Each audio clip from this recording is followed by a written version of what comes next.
Bonjour à tous et bienvenue dans une nouvelle vidéo. Si vous suivez la F1 depuis son retour en Autriche, il y a une chose à côté de laquelle vous n'avez pas pu passer et je ne veux pas parler de ça ou encore de ça, mais plutôt de ça, ou bien ça, ou encore ça, et enfin ça. Et oui, le retour de cette saison 2020 nous a aussi permis de découvrir un nouveau partenaire de la Formule 1, Aramco, where energy is opportunity. C'est bon comme ça? Ouais. Tu me dis parce que sinon je peux mettre encore plus d'entrain. Aramco, where energy... Bref, blague à part, vous le savez, les sponsors sont une des choses que je préfère en Formule 1. J'avais carrément consacré toute une série à tous les sponsors de cette saison de Formule 1 2020, que vous pouvez retrouver là-haut en description d'ailleurs. Donc je ne pouvais pas passer à côté de Aramco, qui est la chose qu'on voit partout en ce début de saison. Qui sont-ils? Que font-ils? Et pourquoi sont-ils là? C'est ce à quoi on va tenter de répondre aujourd'hui. Bon déjà, commençons par le commencement. Qu'est-ce que Aramco? Que font-ils? Quel est leur secteur d'activité? Eh bien, comme beaucoup de sponsors en Formule 1, Aramco est une entreprise pétrolière / d'hydrocarbures. Mais attention, pas n'importe laquelle, puisqu'il s'agit de la première mondiale en termes de ressources disponibles, et c'est une entreprise d'État saoudien. J'ai pas forcément le nez dans l'essence, mais on comprend vite que ce sont les leaders mondiaux avec, je cite, 4 milliards de barils de pétrole produits chaque année, dont près de 3 milliards exportés. Je suis pas non plus expert en chiffres, mais quand on a un chiffre d'affaires annuel de 355 milliards de dollars, c'est qu'on commence à peser. Après, vous me direz, j'atteins ce total-là en 3 jours grâce à YouTube. Donc bon, c'est pas non plus énorme.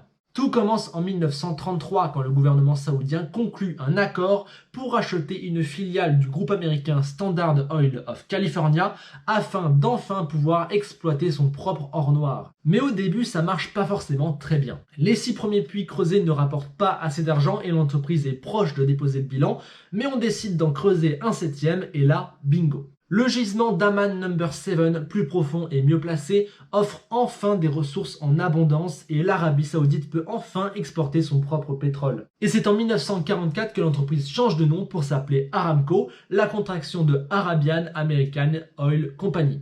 Aramco. Pas mal, hein? J'ai presque trouvé ça tout seul. Et leur devise? Where energy...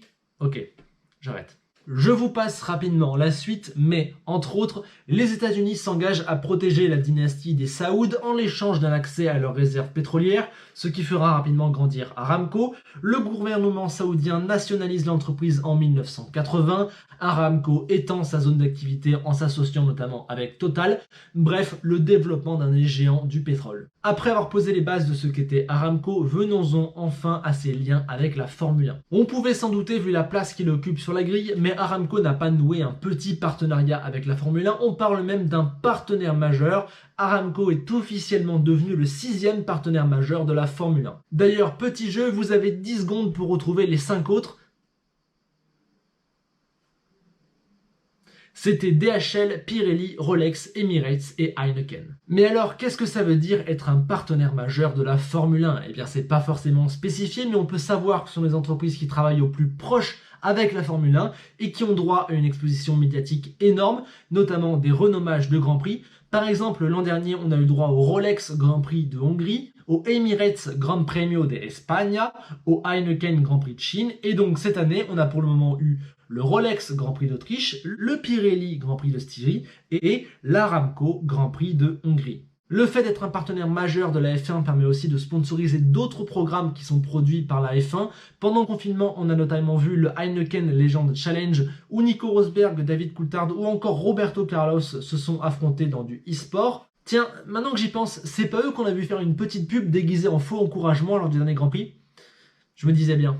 Bref, désormais Aramco aussi a droit à ce genre de programme puisqu'il sponsorise le Power Ranking de la F1, c'est-à-dire la notation des pilotes au fil des courses, qui s'appelle désormais le F1 Aramco Power Rankings, et on a pu bien les voir lors du confinement pendant les sessions de e-sport. Bon, Aramco est un partenaire majeur, on vient de le voir, mais quel est l'intérêt pour les deux parties? Pour la F1, c'est l'argent et autre chose, on y viendra plus tard, et pour Aramco, c'est l'exposition médiatique.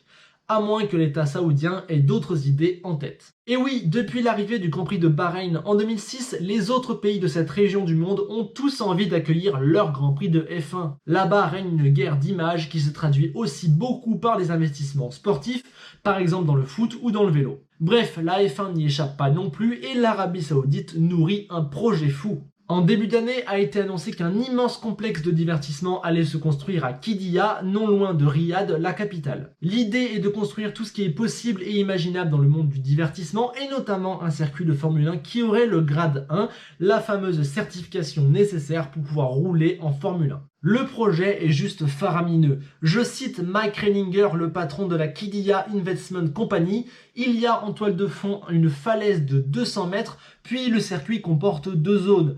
Une zone est à l'intérieur d'un stadium, d'où vous pourrez voir jusqu'à 6 km de piste. Ensuite, il y a une autre portion de circuit que j'appelle la portion urbaine. Le circuit quittera le stadium et s'intégrera au reste de ce complexe de divertissement que nous construisons. Il sillonnera des hôtels, des magasins et des restaurants, et il y aura également des montagnes russes et des manèges. On est clairement dans le futur, et dernière précision, c'est l'ancien pilote Alexander Wurz qui a aidé à designer le circuit. Le projet veut aussi accueillir l'arrivée du Dakar ou bien même des rallyes de WRC, donc bref, c'est un truc assez énorme et il commence à se faire de la pub, notamment aux côtés de Damon Hill, Nico Rosberg ou Romain Grosjean, qui étaient tous présents à la présentation du projet. Et l'idée c'est d'être prêt pour 2023, on n'y est pas encore, mais je suis prêt à parier qu'on verra un Grand Prix d'Arabie Saoudite un jour et que Aramco ne sera pas étranger à cela. Mais vous allez me dire, prendre un pétrolier comme partenaire majeur au moment où tout le monde se tourne vers l'écologie, c'est quand même moyen, d'autant plus qu'Aramco a été désigné comme l'entreprise la plus polluante au monde en termes de réjection de CO2 en 2016. C'est moyen. Et c'est là qu'on se trompe, Aramco n'est pas seulement là pour la pub, ils sont aussi là pour aider à la transition de la Formule 1. Présentée comme innovante en matière de technologie relative aux mobilités, Aramco mène des projets pour l'écologie et prévoit, je cite, de combiner son expertise avec celle de la Formule 1 afin d'identifier des opportunités pour progresser sur le plan des carburants durables. Ça va toujours là? Tu veux pas que j'en rajoute un peu? Parce que je peux si tu veux, j'en ai encore sous le pied là. Ouais? Ok, comme tu veux, moi ça me va. Une nouvelle fois, blague à part, derrière toutes ces histoires de gros sous, la F1 est consciente qu'elle va devoir se réinventer prochainement. J'en avais déjà parlé, mais une Formule 1 qui roule à l'essence dans 15 ans, ça serait un peu anachronique et ça mettrait en danger la pérennité du sport. Lors de l'annonce du deal avec Aramco, Chase Carey, le patron de Liberty Media, la société qui gère l'image de la F1, a insisté sur le fait que c'était un partenariat long terme qui avait pour vision 2030. D'ailleurs, la F1 vise la neutralité carbone d'ici 2030, c'est-à-dire compenser les émissions de gaz à effet de serre. Du coup, Aramco est aussi là pour essayer de trouver des solutions sur les futurs carburants pour la Formule 1 et sur des manières d'économiser de l'énergie. J'ai vraiment envie de croire à ça, la F1 pense à son futur, elle sait qu'elle va devoir se réinventer et faire des changements prochainement, et donc elle s'entoure d'experts en la matière comme Aramco. Leader mondial du pétrole, entreprise d'État saoudien, Aramco est donc devenu un partenaire majeur de la F1 et a pour ambition de créer son propre Grand Prix national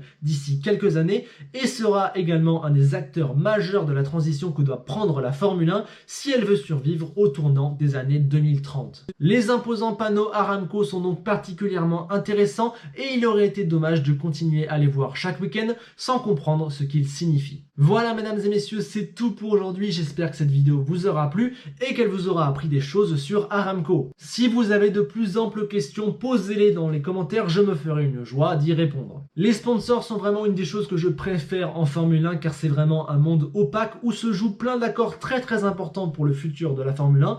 J'aime beaucoup vous faire découvrir tout ça, dites-moi si c'est réciproque. Voilà, en tout cas, je m'arrête là. Pensez au like si la vidéo vous a plu, pensez également à vous abonner et à mettre la cloche pour ne rater aucune vidéo. Je vous dis à très vite pour de nouvelles vidéos et d'ici là, rappelez-vous qu'Enzo Ferrari disait presque qu'il faut franchir la ligne, toujours franchir la ligne et ne jamais tomber en panne d'essence. Par rapport à Aramco, parce que ils font du pétrole, donc le pétrole c'est de l'essence. Enfin, allez, à bientôt.